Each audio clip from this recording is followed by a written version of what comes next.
বর্ধমান দুর্গাপুরের এক নির্বাচনী বিরাট জনসভা থেকে তৃণমূল নেতা অভিষেক বন্দ্যোপাধ্যায় দিলীপ ঘোষ ও বিজেপি পার্টিকে উচিত শিক্ষা দেওয়ার কথা বললেন। বর্ধমান দুর্গাপুরের বিজেপি প্রার্থী দিলীপ ঘোষ সেই দিলীপ ঘোষকে উচিত শিক্ষা দিতে বললেন এবং বিজেপি পার্টিকেও গোহারান হারাতে বললেন। কি কারণে তৃণমূল নেতা অভিষেক বন্দ্যোপাধ্যায় দিলীপ ঘোষকে উচিত শিক্ষা দিতে বললেন, এই ভিডিওটি ধৈর্য ধরে শেষ পর্যন্ত দেখতে থাকুন।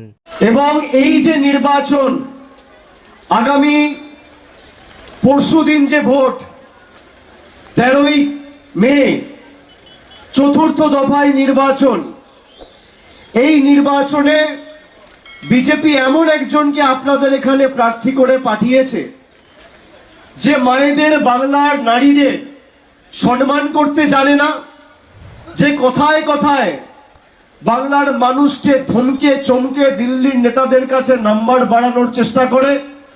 কখনো বলে গর্তে পুঁতে দেবো, কখনো বলে 6 ফুট গর্ত করে ঢুকিয়ে দেবো, কখনো বলে হাসপাতালে পাঠিয়ে দেবো, কখনো বলে রগড়ে দেবো, কখনো বলে দুর্গা মায়ের মা বাবাকে কেউ চেনে না, দুর্গা মায়ের পূর্বপুরুষ নেই, কখনো বাংলার কৃষ্টিকে অপমান, সংস্কৃতিকে অপমান, ঐতিহ্যকে অপমান, বাঙালিকে অপমান।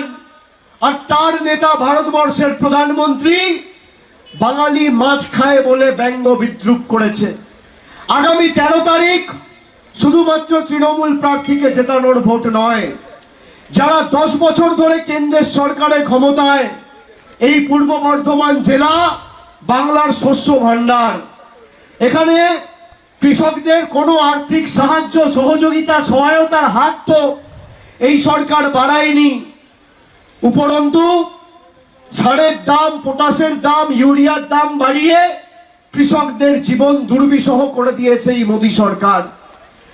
মহিলাদের কিভাবে অপমান করেছে বিজেপি আপনারা দেখেছেন। 3 মাস ধরে সন্দেশখালী সন্দেশখালী সন্দেশখালী করে এই বিজেপির নেতারা গলা ফাটিয়েছিল। আজকে সন্দেশখালীর যে ভিডিও সামনে এসছে আপনারা সবাই দেখেছেন। বিজেপির মন্ডলের সভাপতি বলছে সন্দেশখালীতে কোনো ধর্ষণ হয়নি, মিথ্যে মামলা দিয়ে আমরা অভিযোগ করেছি যাতে তৃণমূলের নেতাদের জেলে ঢোকাতে পারি। যারা 2000 টাকার বিনিময়ে আমার মায়ের, বোনের, দিদির, বৌদিদের সম্ভ্রম, সম্মান, মর্যাদা লুণ্ঠিত করেছে, আমি আপনাদের জিজ্ঞেস করতে চাই ভাইয়েরা, আগামী 13 তারিখ এই বিজেপিকে উচিত শিক্ষা দেওয়া উচিত, হ্যাঁ কি না?